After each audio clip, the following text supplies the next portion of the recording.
If we haven't had a chance to meet yet, my name is Taylor May, and I get to be a part of bringing you all here. And I just appreciate you taking the time, taking the energy to just bring your presence into this room. Because just like it's been the past 2 months that we've been doing this, the energy in here is pretty electric. So thank you for just bringing your best self. I want to make sure before we just jump into this amazing, lovely panel that I will tell you more about, I want to make sure I make some announcements that are more so invitations. One of which is we are starting a new pop-up series with Creative Mornings that is outside of these monthly regular free gatherings, and they are called Creative Mornings at Night. I keep saying Creative Mornings at night. Anyone know the SpongeBob reference? Okay, great, thank you. And so these are going to be irregular times, literally pop-up style, and our first one is actually outside of Detroit, and it is in Ann Arbor on April 11th at Do Better, if you've heard of Do Better, super cool space. And so I've had a lot of different people reach out to me about their amazing space that they want to be able to host these. So you can look forward to more events in the evening coming up every once in a while. And so that one is April 11th. The sign up is open. There's only 30 spots available though. So if you want to come, sign up, but like make sure you're actually signing up and actually show up. So, and because it's free. So thank you for doing it well like that. And then next is just, again, to invite you to April's on April 14th, another morning just like this, where we have, where's Jeff?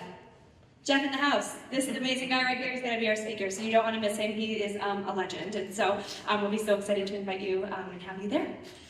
I also want to do my quick thank yous to our sponsors. We have The List, providing our amazing bagels. We have Anchor, who you're going to learn about up here, providing our coffee. AIGA, providing the tea for us. EG Productions for sound, they fix the lights, they're amazing. And Cove Love Photography. Where's he at? Right here. Chris is our photographer. So round of applause again for these sponsors. They make this happen. As well as the team of volunteers that help make this happen, that help set up, that help just help me be able to keep my mind clear as we put these things together. So thank you to all of you guys as well. Shall we talk about cool things? I feel like I don't even want to give a full introduction because it's going to happen. So are you guys cool if we just jump in? Okay, wonderful. This mic is for you all to pass down. You don't want to switch. And I want to switch so I can see you. Is it on? Yep, it's on. Good morning, everybody. Hi, I'm Leah from LF & Co. And I'm here with Michael, Syfax. And we connect art and operations, and that is our role. Today, we'll be talking about how we work inside of brands and hospitality through that lens. Round of applause for Leah. Good morning. My name is Delainie Wheeler. I'm the co-founder of Backtalk, which is a brand and social media strategy agency based out of Detroit. We work primarily with small businesses, and my co-founder Marissa was also my best friend. She lives in Atlanta, but she'll be back up here soon. So we work in brand strategy, obviously social media strategy and design, and we collaborate pretty heavily with Tessa and Johnny from Anchor.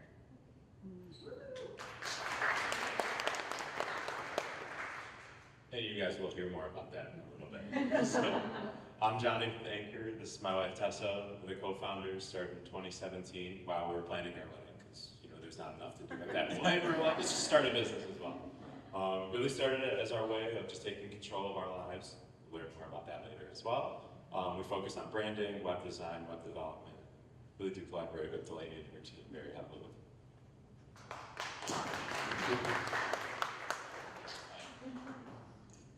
Hello, I'm Michael. I am the brand strategist at LF & Co. And I get to work with Leah, who's super amazing, awesome, and fantastic. And that's my story. Thank you all so much for doing this with me. It's so fun. And as you can probably tell, these are really similar people, right? It's like, why would you have all types of like these kind of same creative brand strategists, doing the same thing? But also, like you heard, there's a lot of collaboration that takes place. And obviously, such the essence of Creative Mornings is connection, it's collaboration. And so that's so much what this conversation is about. Johnny, since you have the mic in your hand, I know like you and Delainie work well together, and obviously you work with your wife. Like, just tell me like what your thoughts are around collaboration and why it's important and how it's playing out for you guys in your business right now. Yeah, so I really do feel like collaboration is king. It's always been collaboration over competition for us. I feel like you just do bigger and better things when you put yourself in a space with other people who have the same mindset, can support you, and can fill the gaps for you that you couldn't otherwise, you know? For us, you know, we started working with Delainie and Back Talk. What was it, third quarter of last year? Yeah. I think it was third quarter of last year. We were in the process of trying to acquire our first government contract and trying to do this for like 6 years. Finally did it, and we're like, oh shit, how are we gonna make all this work right now? And then it came to be that we met Delainie and Back Talk through another member of the CreativeMornings community, Chad, and he made that connection for us. And from then, we've been able to 4x the amount of output that we do every month. We absolutely crushed our revenue goal for 2024 in December of 2023. And a big part of our story is that Tessa's sister, who was a design director at Adidas, passed away back in 2017. She was our inspiration for all this. We're actually able to start a memorial scholarship in her name now. So. Thank you for sharing. Can you hear your side of the story of that? Yeah, I'll talk and then I'm gonna give the mic to you because you have a really interesting perspective on that too. Yeah, so Backtalk started we're a COVID business, classically, right? So we started getting a lot of people coming to us when all these small businesses had to close their storefronts during COVID and needing to transition to be heavily online. So myself and Marissa kind of like just picked things up and started going, didn't really have a game plan, and we've been learning along the way. And when we were relatively recently introduced to Tessa and Johnny, and we obviously meshed really well, and it became obvious to us that there's so much value in not doing things twice, which makes a lot of sense. And similarly, right, like we're able to do a lot more work, we're able to do better work as well, more minds on a project, and it just never makes sense, like especially in a small neighborhood community like Detroit. All small business owners, creative folks, etc., everybody knows each other.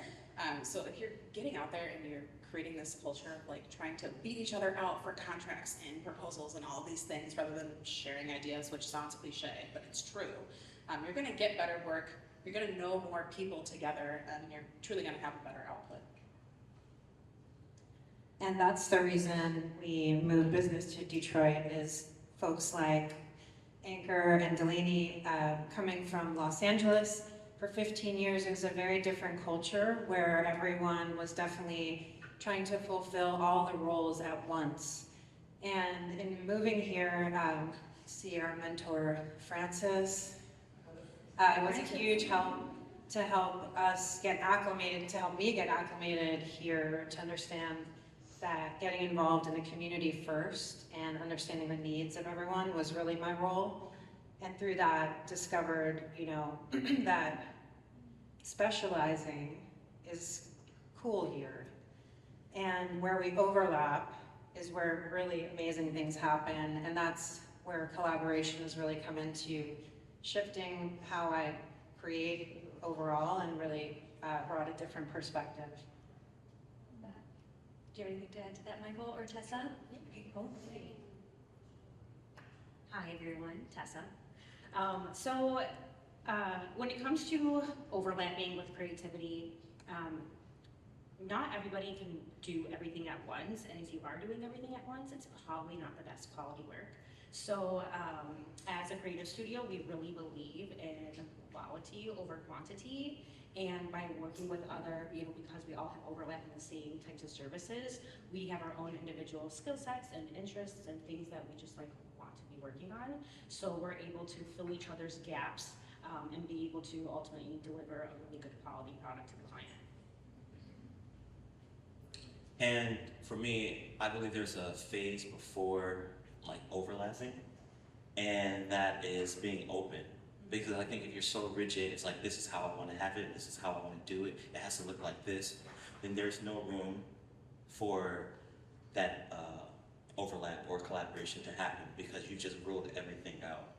So I think a big part of that is being open and having eyes to see these moments of opportunity that may not have been directly on the blueprint of your plan, but just accepting, okay, let's see where this goes. You know? kind of a combination question for both Leah and Michael based on what you just said. I hear in what you're saying, like it's so important to, I don't know if balance is the word, rather build the relationship between being so confident in who you are and what you offer, and you know, if you want to call it a specialty, but just what you bring to the table, so that you can be open to know what it's right for you to say yes and no to. I'm curious on what maybe you have to say to that. Like how do you know like what you're good at and how to feel confident in what you bring to the table in the first place? She's really good. Awesome. I would say I'm good at it because I have support from really smart, amazing team members who reflect back to me and to us what we can do to better serve others. And so it's easy to be specialized when you know that you're doing it for the greater good of others. It's a really inspiring way to have a gut check as to whether you're doing things in the right direction. But that comes through strategy. So understanding your unique value proposition, understanding what your values are to begin with, and many other special elements. You want to add to that? Just a little bit. I think outside of the strategy and the plan, there's a part of you, everyone has it, there's a part of you that says yes or no. And I think that's determining, and I think everybody's yes or no comes from the same place in their like body or soul or spirit, whatever. But you know where your yes and your no lives at. And I think if you can't connect to that part of you, then you would never know whether the project is right for you or not. Yeah. How would you advise someone that is like, whoa, how do I even trust myself to even know what kind of coffee I like? Versus like, yeah, how do I even get to that deep place to understand that? What anyone can take that or continue on. Okay, this is interesting. Yeah. So, I learned this lesson, and I think that, you know, when you're in a creative space, and for a lot of us too who are working in creative spaces, like, we're not business people by trade, but we are, in a way, forced to be business people, whether you want to or not, but like, that's a whole other can of worms. So, when you're in these businesses and you get so caught up in that day to day, and you're like, I need a business plan, and people are asking me this, and like, what's my service offering, and blah. And to go back to what Leah was saying, using your business plan as like a guideline is great, but allow yourself to shift and move and use your values as a creative. Like, that's the uniqueness that you bring to these other agencies and businesses that you're working with. Use those as your true guide, right? So when you're making your yes and your no decisions, allowing yourself to step out of like the technicalities of the framework that you've built for yourself and you've built for your business of like, I need to make this much money and I'm supposed to be this kind of agency and I offer this.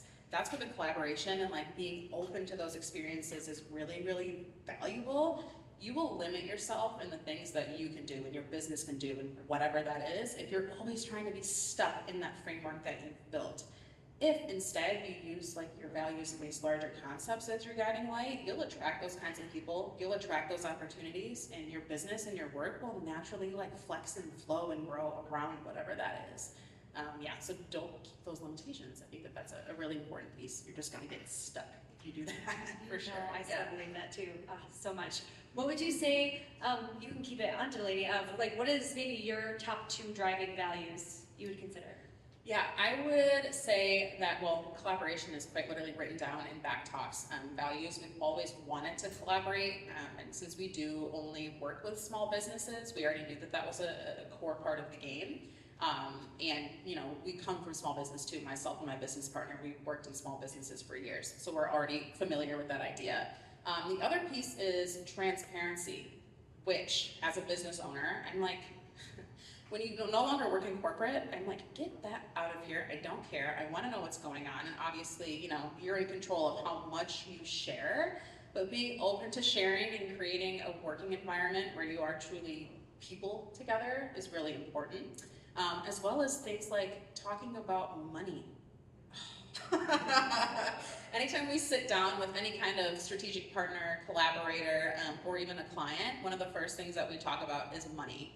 We're like, money's never awkward to us. We want to talk about money. We want to do things in a way that feels good and like you feel like you're getting value and we feel like we're being valuable to you, so on and so forth, and kind of finding that balance. So those are two big ones that we always hold true to.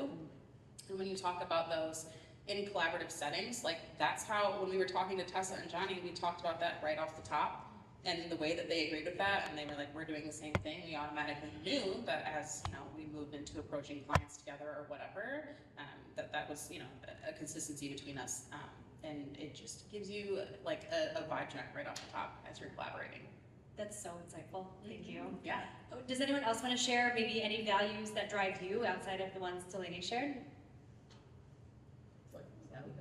I would probably say work-life balance. Delainie and Marissa also share that value as well. That was a big part of starting our business. After losing my sister, it was kind of just like enlightening to like, what am I doing right now? I always had this plan of you're gonna work for an agency, you'll eventually move up, become a creative director and make a salary, and then on the back end you'll have your side hustle. You'll paint, you'll do pottery, maybe one day you'll figure it out on Etsy, you know. And then it was like, she was so young and it just hit her so suddenly, and it was like, well, I'm so young and this could hit me so suddenly. I need to, you know, there needs to be a fire in my butt. I need to be doing more. So yeah, that's when Johnny and I came together and decided that we were going to take complete creative control over our life and what we wanted to be doing, where, you know, we can take on those clients and know, like, see immediately, are they red flags? Could they blend with our business? But, you know, are they going to pay what is necessary to be working collaboratively together? So yeah, work-life balance was a really big point for us. Sure. The one that we agreed on first as a team is trust. So if that's not established and there's not a value between our collaborators and ourselves there, then it's just not really going to work. And then curiosity for me is one that I lead with, so I know that I need to check in with myself if I'm not feeling very curious. So for me, it's value, 100%. So like I'm technically not a creative, but I like to think I'm creative in the way that I do sales. So my role really at Anchor is business development. Despise the phrase business development. I look at it as building connections. And for me, it's about the value that I can offer to everyone in any room that I walk into. Zero expectation. But when I'm approaching a client and when I'm approaching someone who's referring a client to me, and then I walk into that meeting with the client, if I'm not getting something out of being in that room with them, some sort of value, if I'm not immediately just feeling that with them, regardless of the money, it may not be a good fit. I really do feel like bringing value to everybody you meet is really the key to success long term.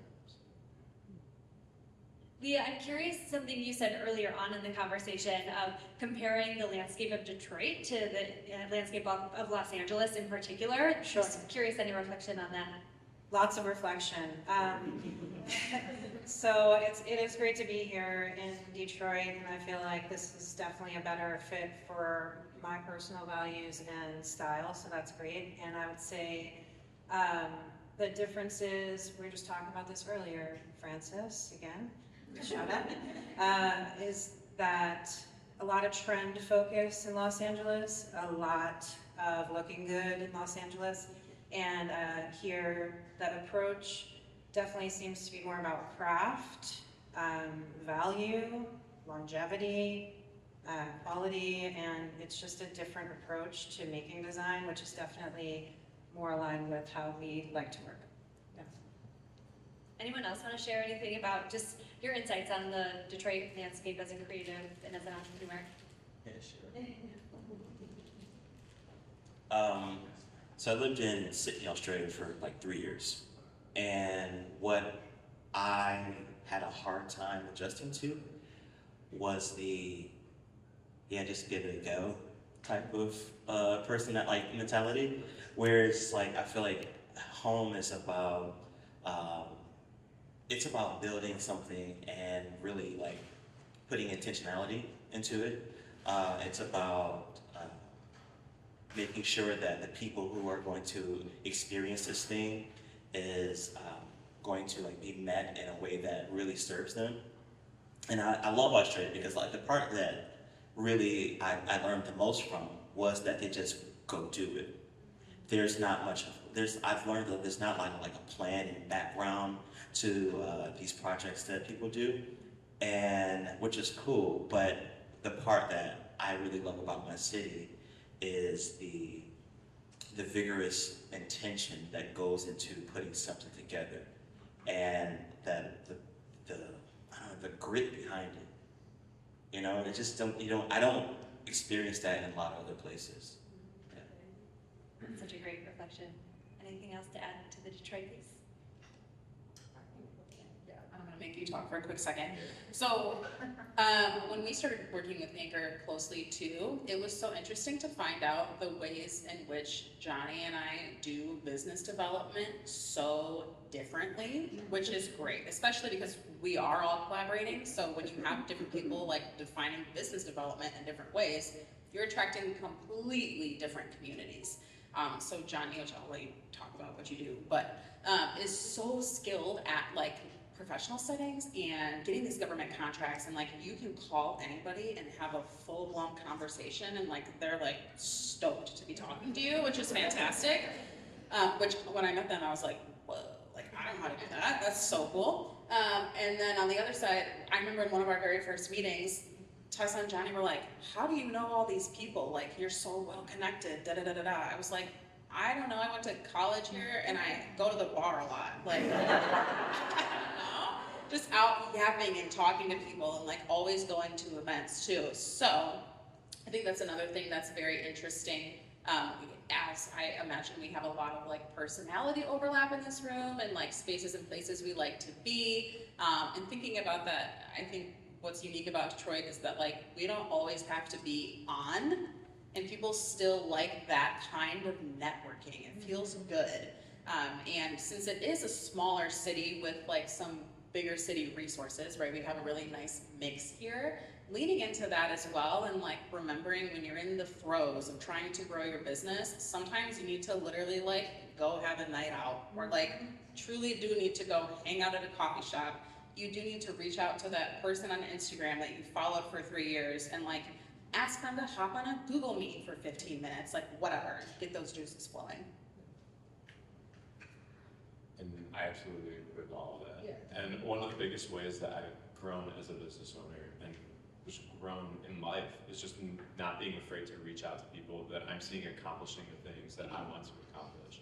There's people that I've reached out to on Instagram that I've never met before, but we've become friends on there and we share ideas regularly. And I don't care if they use my ideas and they don't care if I use theirs, because we're all there just trying to be better people. And when it comes to like the government contracts, for example, like we were blessed enough that, you know, someone from the DEGC reached out to us for this government contract, and we were able to take part in it and be successful with it. So when the next one came around, and even with that first one, we had no problem sharing the information about it with any other creatives that we knew. We had no problem giving away how we did our RFQ and how we were structuring our SOWs, because really it is about the collaboration. It's like, if I can bring you into this and you can make money and you can be successful, who knows, maybe down the road there's a project that you need help with and we're the perfect fit for it. It's like, it's really about building those long-term relationships and not just being like, how is this going to immediately impact me? When I first got into sales, it was medical sales, and I hated it because it was literally, you have to meet this quota, and you have to meet it day one, you have to meet it week one. And for me, it's always been about the long game. It's been about building the relationships, not just being transactional and cold. It's really not our vibe as a business, not my vibe as a person. So. I feel like this message is so hopeful, at least to me, hearing it, of like, oh, like, you can just like go make friends. And like, you can, especially directly ask for what you want. Like, once, like, I feel like the rhetoric of business and creative business so much is like, do these 5 things, and then you're gonna make $1 million. And it's like, no, like, very successful people up here, you're all saying, no, like, you actually can just be genuine and like find success in that. So I hope that you're all getting that message as well from this. Yeah, go for it. I'd like to just help people with it. Really quick term that I've learned that has changed like my interactions with people forever. And it was network like a giver. So the word network kind of puts a negative connotation. We think we're just like out leeching for like, give me your money, give me your money. But honestly, it's not about that. It's like if you restructure your mindset Like my watch is going off. All right. So if you restructure your mindset and think about the fact that there are people around me that have needs, and I have something that I'm good at. Let me find out people's needs, and faith in like structure it in that frame. Network like a giver. I'm telling you, it changes the whole anxiety you have about like, who am I to go to these people, and who am I, or they're gonna think I'm just like a moocher or something like that. No, you're there to give. You're there to meet needs. You're there to find out the pains and desires in their life that maybe you or somebody you know can meet. That's it. It's way more fun too, I've come to find. So just kind of working from that idea and from the $1 million idea and from talking to people about money, we're going to take you through a little bit of showing you how we would just approach a project from a collaborative standpoint, all being from the brand realm. And the first thing we're going to talk about is structuring the proposal from this. We now have a person that we are connected with. Johnny and Michael made a connection with someone. Anyone in this room want to throw out a number for a budget that they have for a new idea that they've come to us with? 15,000. 50? Yeah, a little bit. Okay, 50. Okay, great.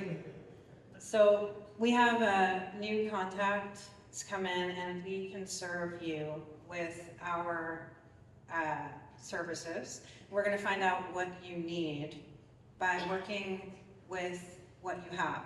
So instead of coming to the client and saying, here's all the stuff we do, and we do it in this order, and you got to do all of it, and it costs a lot of money, right? You go to them in a way where you're listening for what is the need, and then craft from your amazing toolkit of all the amazing pieces of strategy and brand that you can put together, a custom proposal for this client. So for 50,000, we're going to be stretching it. Yeah. And so we'll talk about that, and that's cool too. We're working on a hospitality concept with you, and your budget is to cover a rebrand, okay, and a launch. So the way that we would start to craft this is to understand, what elements are important to you to communicate to your guest, your future guest, and how are we going to bring those things together and allocate that budget. So the first thing that would happen, I believe I'm going in your direction, right? This way, I'm going this way. Yeah. And so I've got $10,000. Yeah, set up your relationship here. Set up my relationship? Yeah. Okay, so we got this relationship through a warm referral, because we don't do anything through cold outreach. We've actually done zero cold outreach in the past 6 years. Everything has been built through relationships. You just get a better quality of client that way. So reached out to our contacts. We heard that hospitality group was coming to town, and we want to be connected with them. So we've reached out to all of the contacts we built this goodwill with over the years. Not from asking them for anything, just providing value to them constantly. One of them has a connection to the director of marketing of this group. They're trying to look for a rebrand, so they reached out to us. Now I'm connecting them with Michael, and Michael's going to go through his initial call. So hey, company XYZ. So what I'm going to do first is I need to understand the why. So everyone's heard of like Simon Sinek's It Starts With Why book, right? Well, that book has offered me an amazing tool. It's called the Golden Circle. And what I'm doing with that tool is I want to understand why are you doing what you're doing, why you exist, what are you going to be offering, and mostly, and then who is this for? Once I go through this framework and really understand, I can't do anything building on positioning or anything like that if I don't understand this right here. This gives me the base to pivot everywhere else, and to know what elements I need to include in their positioning. So I'm going to do that, and then I am going to craft pretty much a positioning message and understand their unique value proposition. That is a process where I go through like their target audience, understanding their competition, their differentiation points. It took me so long to learn how to say that word, and now, and I'll just say it just effortlessly sometimes. So I understand the differentiation points, and that what leads me to their unique value proposition. Once I have their unique value proposition, I want to understand the personality of the brand, and that is me going through like what's their archetypes. This is when for me, before I even got into branding, I nerded out on personality profiles like all the time. So when I got into branding and realized I can use this, I'm like, I've been studying this for over 10 years already. And so that's time for me to break out the Carl Jung, like, articles and graphs and everything. And it's like, let's see what they are.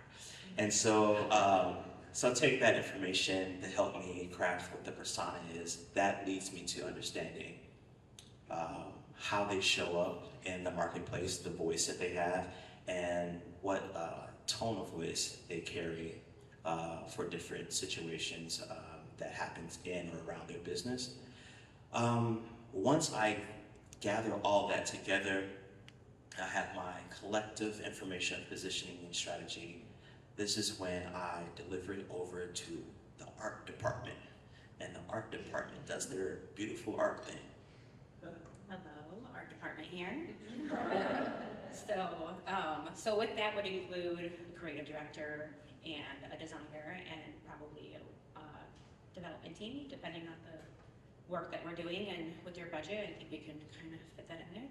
So from there, we would basically get into mood boarding and create the deliverables for the brand identity. So we're talking logo, brand mark, typography, color palette, vision, tone, styling, visual elements. So we're getting that all together, and then we are, while we're doing that, we are working alongside Backtalk, because once we have our deliverables ready and our brand foundation set, we can then work with them on their marketing efforts. Who loves social media just so much? You love talking about your business. Nobody does. I don't. That's why. And I'm always like, what are the biggest things we do with social marketing? And I'm like, please don't look at our Instagram because I'm not doing it. But that's the way it goes.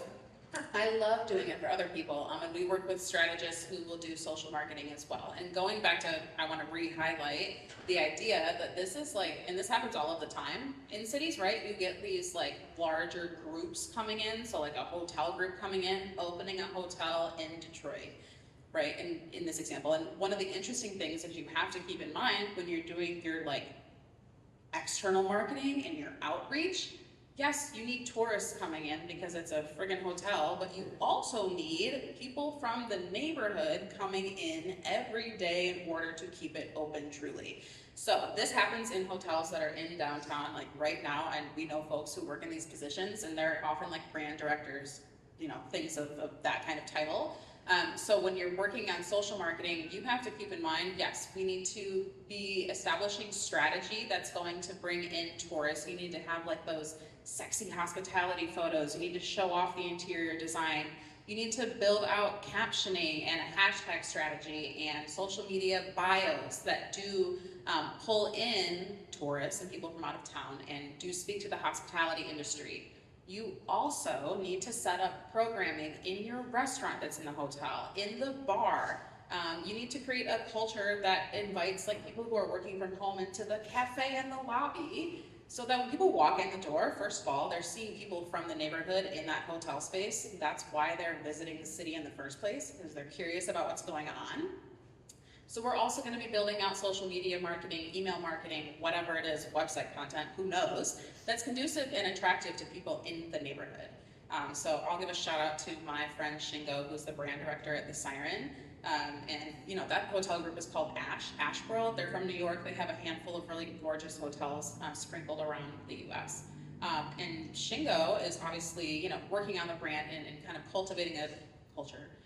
And one of the awesome things that he's done is introduce event branding and push that onto social that is like specifically marketed towards Detroiters. So he's bringing in like all of these amazing DJs, you probably know all of their names, to the like fancy-ish, nice restaurant upstairs on like Wednesday nights, and it's like burgers and wine and like techno music. Yes, so good. He's bringing like tarot readers into Candy Bar in the lobby, which is like a really nice upscale space.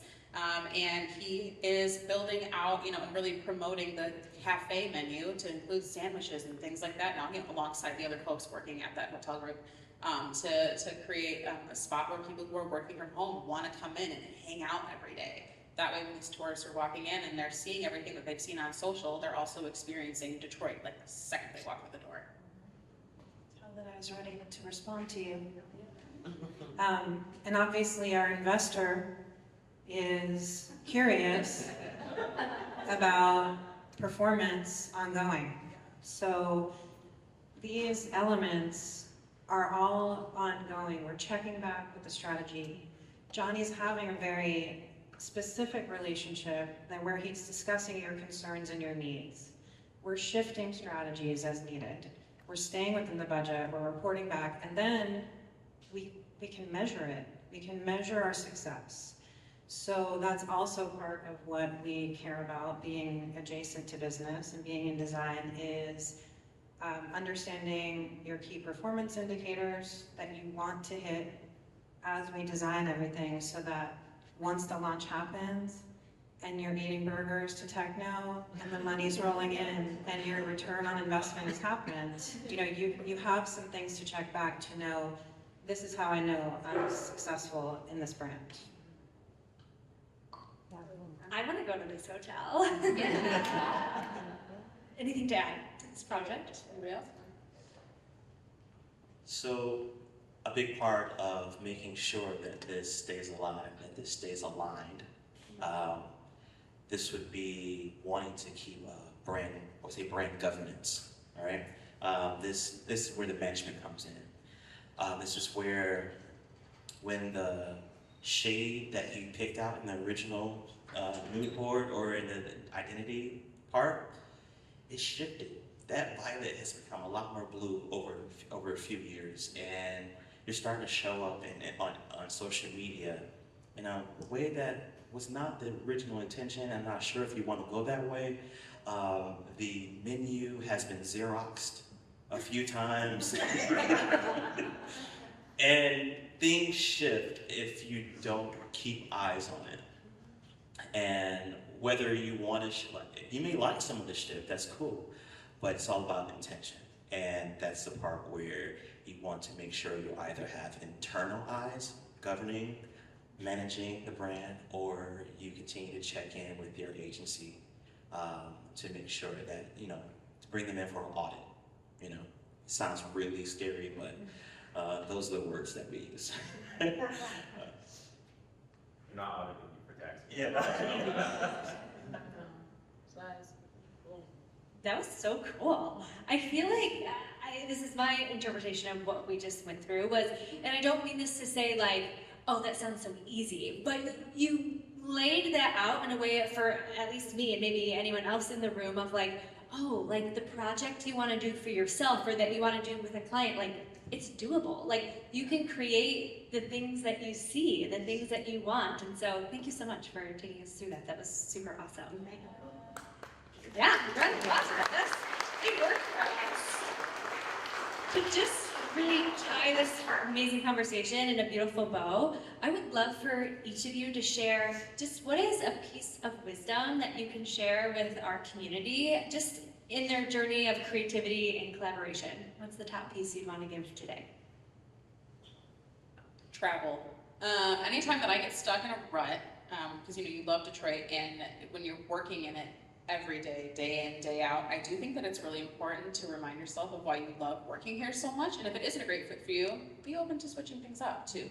But I always find that when I'm in a space, and again, you're just like stuck in it and you can't see beyond it, leaving and coming back is a wonderful thing to do. And that's where, when you think about perspective and you think about collaboration, and when you are out at a new hotel and you're hanging out in the bar and whatever, and you're talking to the people that are hanging out there and working there, starting to gain those perspectives, which I think, Leah and Michael living in different spaces and places than I ever have is a really interesting perspective to hear on that too. Yeah, that is a piece of wisdom that I think has become, sounds cliche to like travel often, like woo, but it really is important. Yeah, and just meeting up with folks and truly talking. Thank you. I want to go somewhere. Okay. Just ask you out. Okay. The best piece of advice I continue to pass forward is 9s hire 10s, and so don't be concerned about your team being better than you. You'll just continuously be awesome and more awesome. Be open to connection. Just gonna keep going back to that. Be open to connecting with people who have not reached the level you've reached yet, because there may be lessons that you're going to learn from helping them reach your level. Don't be afraid to jump into rooms with people who are 10 steps ahead of you. You may not feel like you belong there right now, but being in that room and learning from them, being open to learning from them, that's what's going to take you to that level. So just be open to connection. It's really the most important part of business, to me at least. I would say be willing to answer or to ask them questions. Look stupid. It's okay. A lot of times, like I'll sit with a client and sometimes their model doesn't make sense to me, and I'm like, talk to me like I'm 10 years old. Explain your business to me. So I think that throughout this journey of starting our business, there were so many questions I had, and I was afraid to ask them. But then as I got into more rooms like this and not so much more BNI style networking groups, I was able to ask the questions and realize I am not singular in like the struggle that I'm going through, and there's always something to learn from somebody else.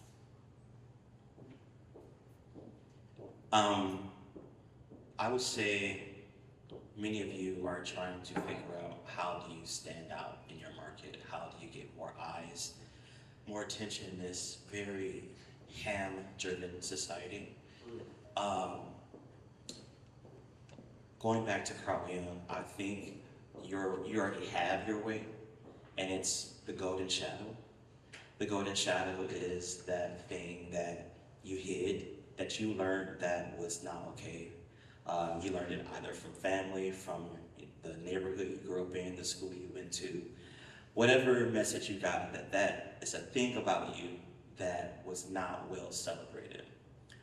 That's your differentiation point. That's the thing that's going to take you from being less tucked away and more presented to the realm of whatever industry you're in.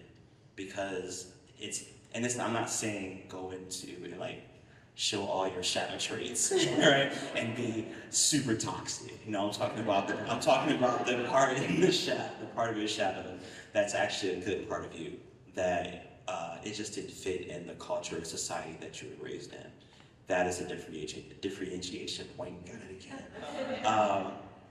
And yes, that's your thing right there. So if you want to bring more eyes to your business and to your brand, be vulnerable and share that part of you. I do have one thing to add to this. You have a great book suggestion, so I'm going to suggest the book to all of you as well. It was a book that absolutely changed my life. It was called The Go-Giver. It's all about paying it forward. It's all about making those connections and walking into the rooms with zero expectations. If you're ever struggling with finding your ideal client, read that book. I read it once, and literally it's changed our life. So yeah, definitely check that book out. Can I give one last little nugget? You know what you're doing. Yeah, I think that going back to the idea that like a lot of us don't come from like a businessy background, a lot of the time that like losing that part of yourself and feeling like day in, day out, you're constantly learning something new, it's tough. But remember that you know what you're doing, you are an expert at what you're doing, and you offer it in a way that nobody else is, because nobody else is you. And that's where, like, we all get along so well, and we have personalities that mesh, and there's probably a duplicate group of people who are like very similar to us but have a different personality set, and they get along well and they're doing the exact same thing, but like that's their group. So yeah, like I thought about this when you were talking, thinking about personalities and like letting that shine, because that's how you find those connections and become known as the expert in that field for what it is that you're doing. You know what you're doing. You know what you're doing. You're doing a really good job. Thank you all, seriously, so much. This was so beautiful and inspiring. I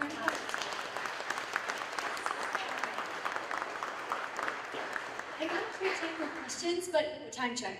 It's 10 to 10. Oh, great. Okay, then it's time to go. So feel free to stick around and ask questions altogether, but we want to respect your time and your day. So again, thank you panelists so much for your wisdom sharing. Thank you all for coming, for just, again, sharing your time. If you've not created a coffee date with someone out of this yet, that is your mission within the rest of your time here. So I will see you either at the pop-up or back here in April, and enjoy your weekend and your Friday. Thank you so much.